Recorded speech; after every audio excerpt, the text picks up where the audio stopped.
Ladies and gentlemen, on the Shred Gaming Telecom video, let us discuss the fact that Wolfenstein: The New Order has been confirmed to be running natively on the Xbox One and PlayStation 4, 1080p, 60 frames per second.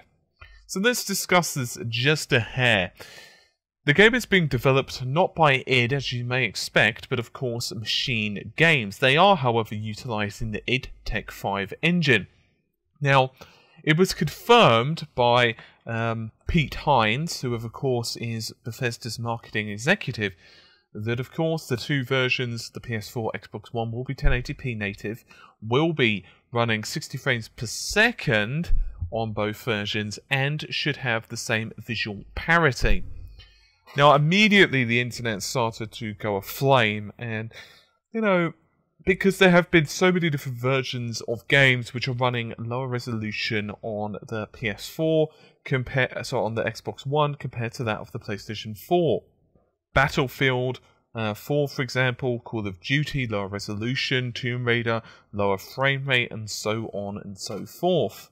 And while that's not to say that the PS4 hasn't had its share of issues, for example, I'm currently in the middle of doing frame rate tests for Thief, and I can tell you that, yeah, the game definitely does tank down to the mid-20 frames a second on the PS4, that's just a given.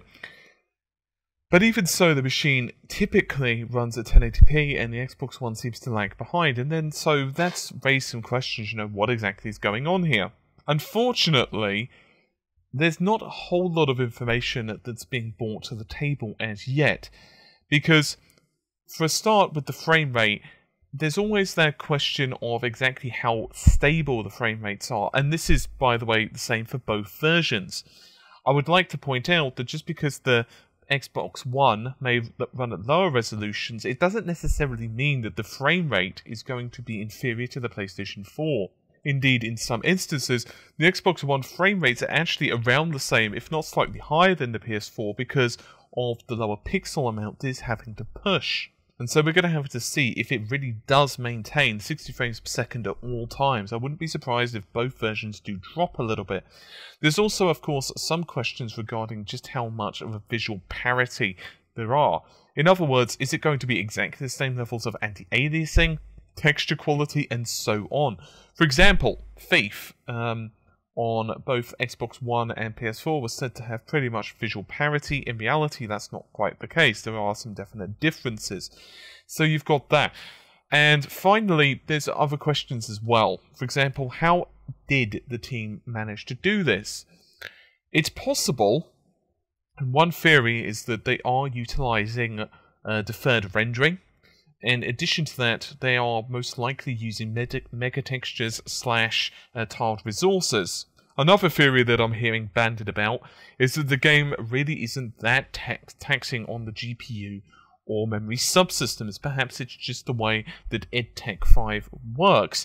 And to be honest with you, id Tech isn't particularly that demanding of an engine compared to some others like CryEngine, generally speaking. Particularly as we're dealing with a game that, of course, is going to be on the Xbox 360 and PS3. Now, once again, I'm not coming off as negative regarding the Xbox One.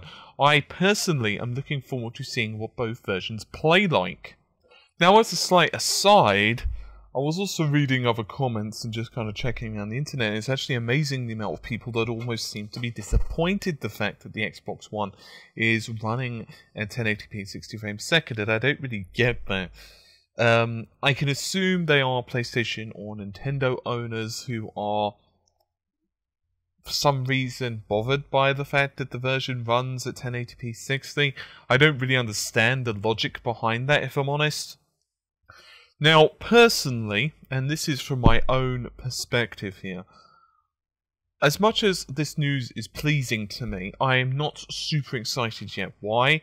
Because I don't have it in my hands playing it and actually seeing the differences. And that really, to me, you know, PR speak is great, and don't get me wrong, I understand it. I mean, to begin with, by the way, when this was first announced, there was a lot of discussion that because the word native wasn't included, you know, for all we know, both versions could be running at 600p and then upscaled, because once again, that native word is very important.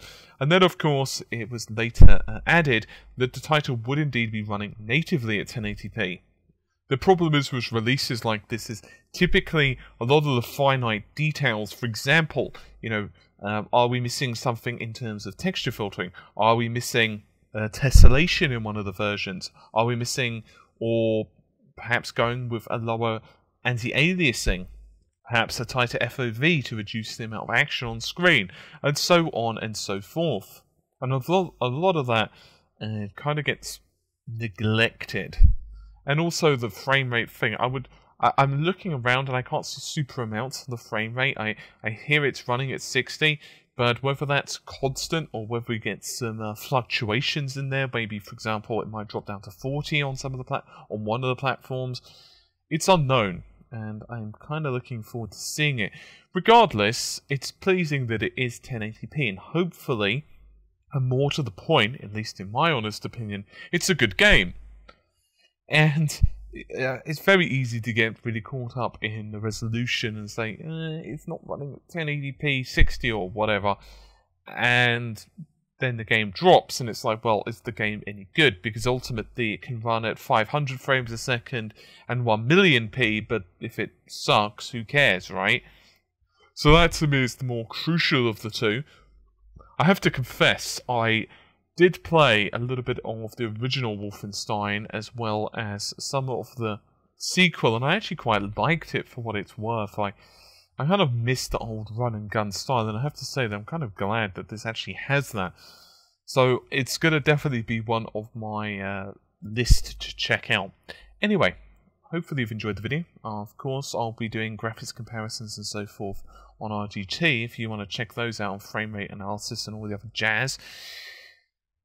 And we'll see just what it's like when we're doing super high resolution screenshots and doing a like-for-like comparison.